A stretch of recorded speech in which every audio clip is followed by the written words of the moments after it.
This is Dr. S. Subalakshmi, Assistant Professor in the Department of Mathematics, SNS College of Technology. This is a lecture video series on the course, the differential equations and transforms. And now we are looking on to the Gauss Divergence Theorem, which is in the vector calculus product. So here we are looking on to the problem on Gauss Divergence Theorem. We are on to verification process of Gauss Divergence Theorem.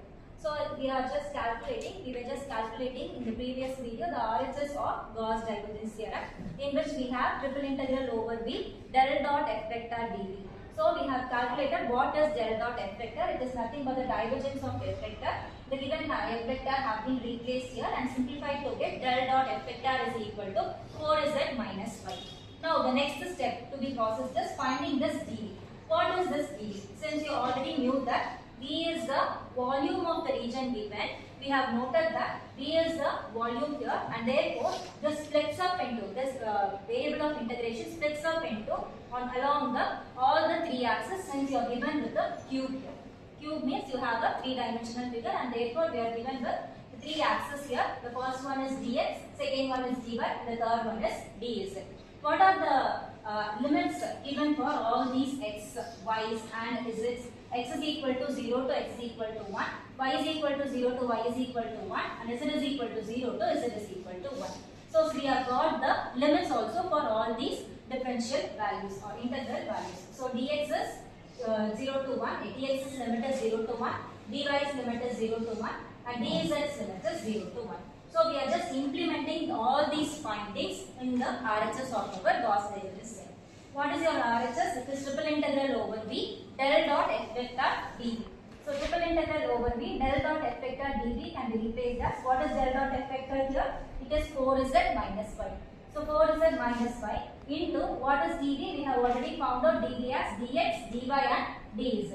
So what about the limits here? Over V means dx, dy and dz.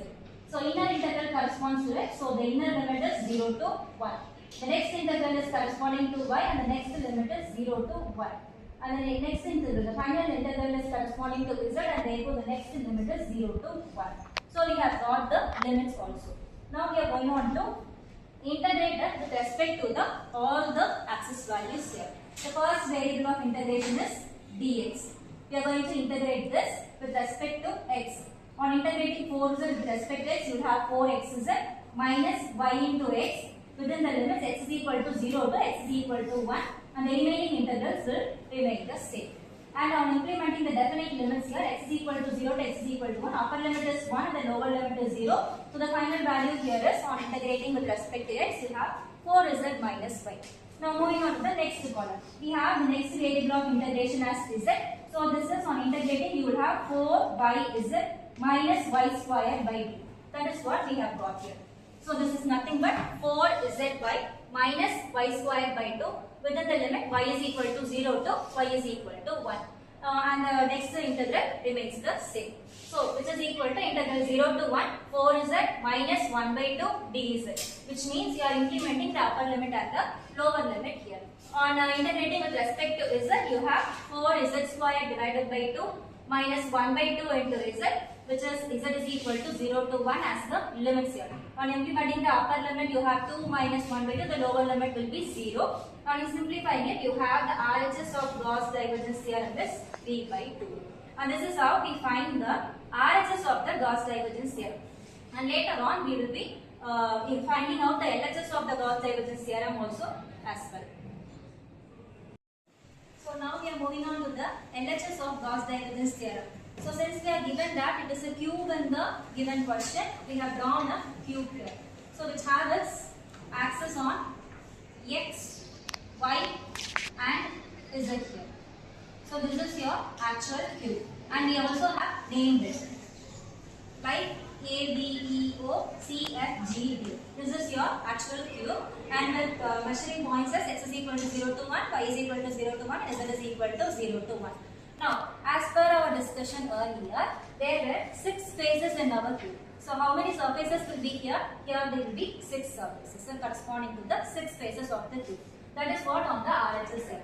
LHS here. What is our LHS actually? It is nothing but double integral over s f vector dot n cap ds. This is what we are about to find. What is our surface? Surface is nothing but the 6 faces surfaces of our cube. How many faces it have? The front side, back side, right side, left side, upside and downside. These many faces we have. So we are going to name it one by one. Double integral over S f vector dot n cap ds is equal to double integral over S1, S2, S3, S4, S5 and S6. So what are these S's? S1 is nothing but the front side, which is A, B, C, D. S2 is nothing but the back side, which is O, E, F, G. And S3 is nothing but the right side, B, E, F, C. And S4 is nothing but the left side, A, O, E, D. And S5 is nothing but the upward side, which is C, F, G, D. And S6 is nothing but the downward side, which is A, B, E, and O. So this is how we split the surfaces here, and we will continue this problem in the next video, how we will find or evaluate the concept here. Thank you.